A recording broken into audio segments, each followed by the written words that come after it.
မင်းစလိုက်တော့မှာမလားစလိုက်ပါမှာပေးမယ်ကွာငါကျွေးမယ်ငါတိုက်မယ်ကွာမင်းတိုက်မှာမို့ငါကြောက်တာကွာတွားပြီအောင်ဟယ်လိုအေးညီလေးရမင်းစပိတ်ပြင်းလို့ပြီးသွားပြီသလားအဲ့ရ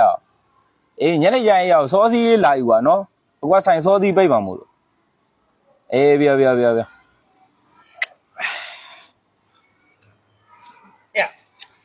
စပိတ်ပြင်ပြီးသွားရအေးပြင်းလို့ပြီးသွားပြီကွာအဲ့လက်ဖိတ်ဆိုင်သွားမယ်လေဩသိငါလိုက်လို့မရဘူးတိုင်းငါဒီဘိန်းပြင်အောင်မယ်ဩမင်းရလေကွာလက်ဖိတ်ဆိုင်ထိုင်တာခဏလေးပါကွာငါတိုက်ပါမယ်နော်လိုက်ခဲ့လားကဲတိုက်ဘာတော့မှလဲမှားလေစီတို့ခေါက်တော့မှာပဲကွာဟောအငွေစီရမဟုတ်လေမင်းခုရောက်နေလက်ဖိတ်ဆိုင်နော်ဩဟေးအေး sorry ငါကွာချိုသိန်းလေးခေါက်တော့မှာပဲကွာဟောတိုက်မင်းပြီးတော့ဘာထားအောင်လဲဩရပါတယ်ဘာမှမစားတော့လက်ဖိတ်ပဲတောက်တော့မင်းကတကူစားလေကွာငါကျွေးပါမယ်ကွာမင်းဘာစားမယ်ပြောတက်စီထမင်းစားမလားဓမ္မောက်စားမလားမလာရှမ်းကောစားမလားကုတီယိုစားမလားဘာစားမလဲပြောဒီဆိုင်မှာအဲ့ဒါရလို့မရဘူးလား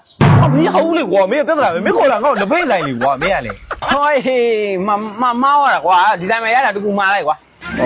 အဲ့ဒါဆိုငါခေါက်ဖက်ပြုတ်ပဲစားတော့မှာကွာဟုတ်ပြီအဲ့ဆိုမင်းခေါက်ဆွဲပြုတ်ကိုငါကြုံနဲ့မှာပေးမယ်မင်းစလိုက်တော့မှာမလားစလိုက်ပါမှာပေးမယ်ကွာငါကျွေးမယ်ငါတိုက်မယ်ကွာမင်းမဲစဉ်းစားကြည့်လိုက်တော့ကွာ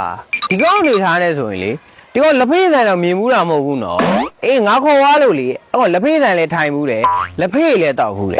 အဲ့တော့ကွာအာမနာဘူးရဲခုံးစင်းတာမင်းငါနဲ့လက်ဖေးဆိုင်လိုက်မယ်ဟာရောမလိုက်ဘူးအောင်ငါအလုပ်ရှိသေးတယ်မလိုက်ဘူးအောင်ငါတိုက်ပါမယ်အမင်းတိုက်မှာမို့ငါကြောက်တာကွာတွားပြီအောင်